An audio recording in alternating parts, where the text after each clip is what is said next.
السلام علیکم ورحمۃ اللہ وبرکاتہ۔ نحمده ونصلی علی رسولہ الکریم، اما بعد فاعوذ باللہ من الشیطان الرجیم، بسم اللہ الرحمن الرحیم۔ اعتکاف رمضان کی ایک خصوصی عبادت اعتکاف ہے۔ نبی اکرم صلی اللہ علیہ وآلہ وسلم اس کا بھی خصوصی اہتمام فرماتے تھے۔ رمضان کے آخری 10 دن رات دن مسجد کے ایک گوشے میں گزارتے اور دنیاوی معمولات اور تعلقات ختم فرما دیتے۔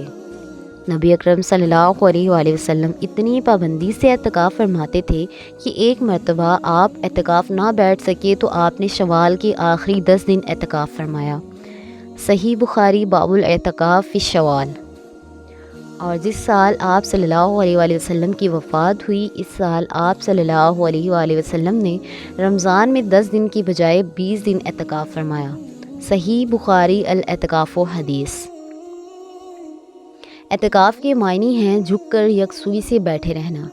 اس عبادت میں انسان صحیح معنوں میں سب سے کٹ کر اللہ کے گھر میں یکسو ہو کر بیٹھ جاتا ہے۔ اس کی ساری توجہ اس امر پر مرکوز رہتی ہے کہ اللہ تعالیٰ مجھ سے راضی ہو جائے، چنانچہ وہ اس گوشہ خلوت میں بیٹھ کر توبہ اور استغفار کرتا ہے، نوافل پڑھتا ہے، ذکر و تلاوت کرتا ہے، دعا اور التجا کرتا ہے، اور یہ ساری ہی کام عبادات ہیں۔ اس اعتبار سے اعتکاف گویا مجموعہ عبادات ہے۔ ماخوذ از رمضان کے فضائل، صفحہ نمبر 68، احکام از حافظ صلاح الدین یوسف رحمہ اللہ۔ اعتکاف کے ضروری مسائل۔ اس موقع پر اعتکاف کے ضروری مسائل بھی سمجھ لینے مناسب ہیں۔ اس کا آغاز 20 رمضان المبارک کی شام سے ہوتا ہے۔ معتکف مغرب سے پہلے مسجد میں آ جائیں اور صبح فجر کی نماز پڑھ کر جائے اعتکاف میں داخل ہوں۔ اس میں بلا ضرورت مسجد سے باہر جانے کی اجازت نہیں ہے۔ بیمار کی مزاج پرسی، جنازے میں شرکت اور اس قسم کے دیگر رفاہی اور معاشرتی امور میں حصہ لینے کی اجازت نہیں ہے۔ البتہ بیوی اگر مل سکتی ہے، خاوند کے بالوں میں کنگھی وغیرہ کر سکتی ہے، خاوند بھی اسے چھوڑنے کے لیے گھر تک جا سکتا ہے۔ اس طرح اگر کوئی انتظام نہ ہو اور گھر بھی قریب ہو تو اپنی ضروریات زندگی لینے کے لیے گھر جا سکتا ہے۔ غسل کرنے اور چارپائی استعمال کرنے کی بھی اجازت ہے۔ اعتکاف جامع مسجد میں کیا جائے، یعنی جہاں جمعہ کی نماز ہوتی ہے۔ خواتین کا اعتکاف۔ عورتیں بھی اعتکاف بیٹھ سکتی ہیں، لیکن ان کے لیے اعتکاف بیٹھنے کی جگہ مساجد ہی ہیں، نہ کہ گھر، جیسا کہ بعض مذہبی حلقوں میں گھروں میں اعتکاف بیٹھنے کا سلسلہ ہے۔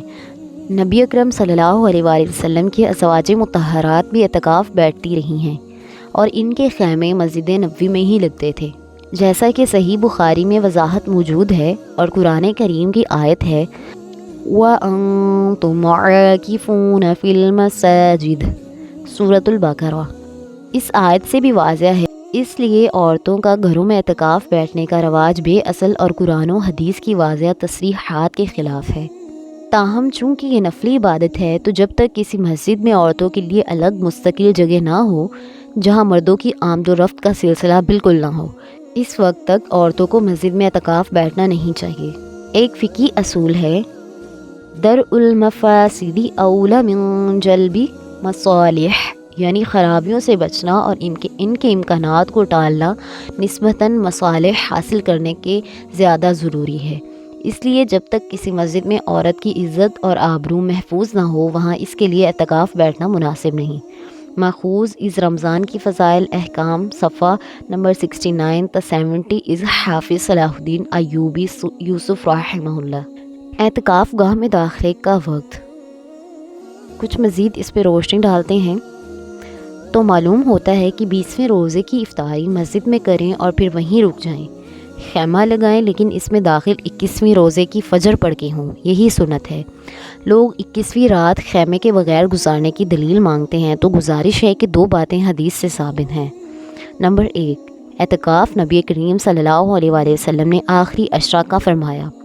نمبر 2، فجر کی نماز پڑھ کر خیمے میں داخل ہوئے، ان دونوں کو جمع کریں تو نتیجہ واضح ہے، فجر پڑھ کے داخل ہوئے پلس آخری عشرے کا اعتکاف کیا از اکول ٹو رات خیمے سے باہر گزاری۔ اعتکاف مسجد میں ٹھہرنے کا نام ہے، ٹھہرنے کی آداب و سنت سے معلوم ہے، لہٰذا انہیں اپنا لیں تو اعتکاف مسنون ہوگا، یعنی سنت کے مطابق ہوگا۔